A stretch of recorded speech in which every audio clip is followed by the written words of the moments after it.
Hey guys, this is Matt here, and this is going to be our channel's 2013 NHL Draft review slash analysis, or whatever you want to call it.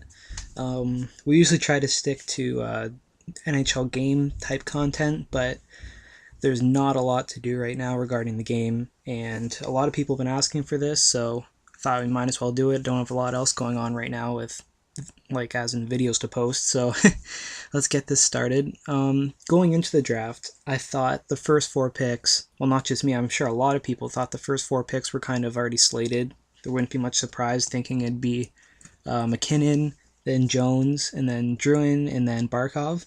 But once the draft started, a lot changed pretty quickly, and it made the draft more interesting. And so to start it off, there wasn't much surprise right at the beginning. McKinnon got taken by the Colorado Avalanche, which wasn't a surprise at all. I think it was a good pick, even though a lot of people thought that Jones should have went first. It's hard to pass up on a guy like McKinnon who can completely turn your franchise around.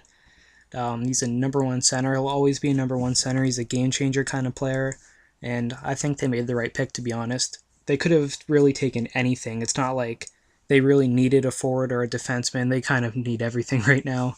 And their first line, if either Duchesne or McKinnon moves to center, moves to wing. It will be Landeskog, Duchesne, and McKinnon. So that's not going to be a bad first line in the future.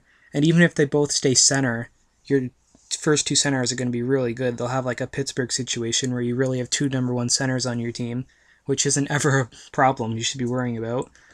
And this brings us to the number two pick, which I thought was really surprising. And it was by the Florida Panthers. They took Alexander Barkov. I can't really say a lot about this because it's not like I watched the guy all year. He played in Finland. I saw him a bit in the World Juniors. He was hurt for a bit of it, so not all of it. I think he was hurt when they played Canada, but he looked good when I did see him. He looked like a really good player. He was almost too young to even be taken in this draft. I think it was like a couple days or weeks later, and he would have been in the next draft instead of this one, but he's in this one, and he got taken second overall. I imagine he was surprised. Florida's another one of those teams. They kind of needed everything. It's not like they needed forward or defense. That's why they finished in last, I guess. But I don't know about this. I think they could have taken Jones here. They would have had Eric Goodbranson and Seth Jones as their first defensive pairing in the future, which would have been like a Ryan Suter and Shea Weber defensive pairing. But I don't know. They must have saw something that a lot of people didn't in Barkov, and according to a lot of the scouts, he's the most NHL ready, so maybe that's what they're going for. They want to make a push for playoffs soon, and they want someone that's going to be on their team right away. But yeah, I don't know. Third overall was what everyone thought, Jonathan Drouin. Well, what everyone thought prior to the draft. When Seth Jones was available at that spot, it made it a bit interesting, but they stuck with taking Drouin. I think Yzerman really liked him. They couldn't resist him and Stamkos. Since St. Louis is probably going to be gone soon, he's getting pretty old. Drouin can just probably take his spot, and they won't have to worry about that anymore. So that was probably really hard to pass up. That'll be a great combination in the future, him and Stamkos. So I didn't really have a problem with the pick, even though they could have taken Jones there. It's hard to pass him up, but they did. And Nashville got pretty lucky at the number 4 pick. They got to take Seth Jones. They were really, really happy about it. You could tell the general manager was surprised he was still there. He said he was number 1 on their big board or whatever they have. So they were pretty happy about it. Him and Shea Weber, that's going to be hard to play against. And they actually just said that they're going to have Shea Weber playing with Seth Jones this year. So that's going to be really interesting to see how he does his first year in the NHL. It can't hurt playing with Shea Weber. If he makes mistakes, Shea Weber will probably be there to back him up.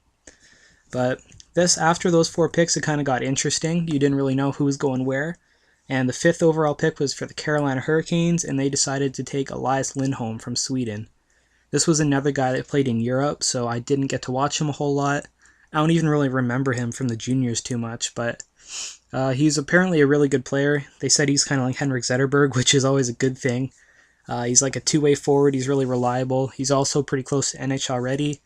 I don't know if I would have passed up on a guy like Darnell Nurse when they were in such need for defense, even though later on they did trade for Sikora from Buffalo, so maybe that's why they took him. It could be a really good pick. It could be a not-so-good pick. I don't know. I didn't get to watch him hardly at all, but according to what everyone's saying, he's a really good player, and it's a kind of a safe pick at number 5. And number 6, the Calgary Flames took Sean Monahan, kind of what everyone was expecting there. They seemed to really like him. They like his play style. The general manager really liked how reliable he was in his own end, and he could contribute offensively as well. He played on a really bad Ottawa 67s team this year, so he didn't have a lot of help, and he still put up great numbers besides his plus minus. And that leads us to number 7 with Edmonton, who got Darnell Nurse at the number 7 pick, which they're probably ecstatic about. Darnell Nurse is a great stay-at-home defenseman. He's actually from Hamilton, where me and Ryan are from, so that's kind of pretty cool. When I was a lot younger, I used to see his dad all the time at the arena I played at. I don't ever really remember seeing him, but I'm pretty sure his little brother still plays here, and his whole family's athletic. His uncle's Donovan McNabb. That's pretty cool. It would have been interesting to see him go to Philly. It would have been awesome, but he wasn't going to last that long. I think that was a really good pick by the Oilers. He's going to be a Shea Weber, Zdeno Chara type guy, just a total shutdown defenseman. He's big and he's strong. He can contribute offensively. I think he was a good pick. Number 8 was the Buffalo Sabres with Rasmus Ristolainen, another guy that played in Europe. From the highlights I saw, he looked like a really solid defenseman. He was physical. He could contribute offensively and defensively, and he just seemed like a good pick at the time. They wanted defense. They got the best one available at that point, in my opinion, and it seemed like just an overall solid pick. And number 9, this was a really interesting pick because it went to the Vancouver Canucks instead of the Devils, because Corey Schneider ended up getting traded for Bo Harvett from is it Horvat or Harvett? I don't know, from London. The guy who scored to win the, not Memorial Cup, the OHL Cup with 0.1 seconds left in the game. That was unbelievable.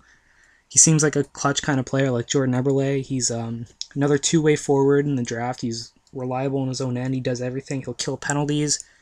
He had some good stats this year, too. I think he had 30-something goals, maybe, and a good amount of points. Him and Max Domi played together, I think, so that was pretty good.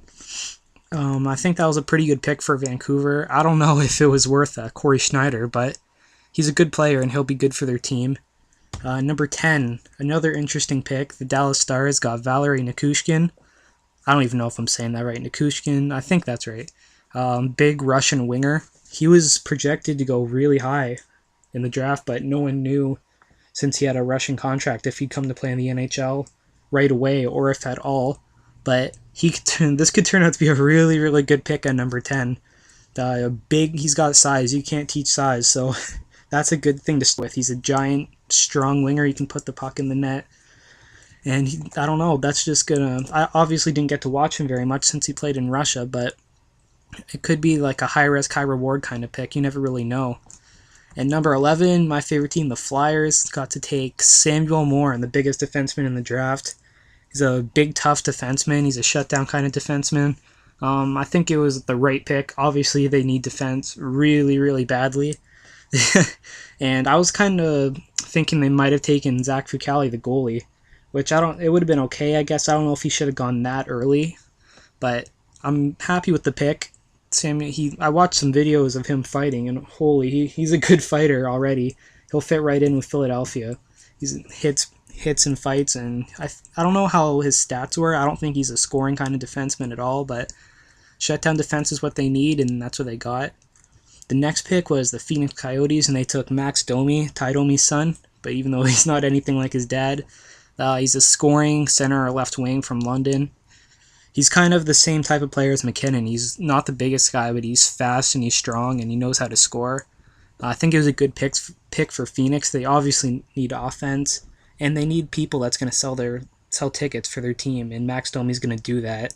They just had the meeting to decide that the Coyotes were going to stay in Glendale, which was pretty cool to see everyone rally like that and keep their team.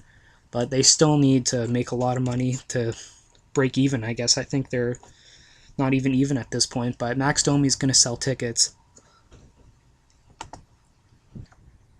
Alright, I had to stop the recording there for a second because I was looking at Twitter. Tyler Seguin just got traded to the Stars for Louis Eriksson and a whole bunch of other people in the trade. But anyways, back on topic. Where were we at?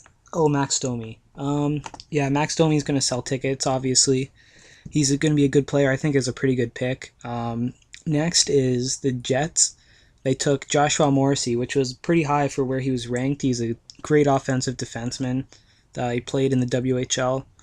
He seems like he's like a really solid player. I just don't know if they should have taken him that high. They could have taken Ryan Pulock or someone along those lines, but the Jets like taking defensemen early. They took Trouba last year, and now they got Morrissey. They're going to have a good defensive core in the future. So I think it was a pretty good pick overall. It could have been better, but they got a good player out of it.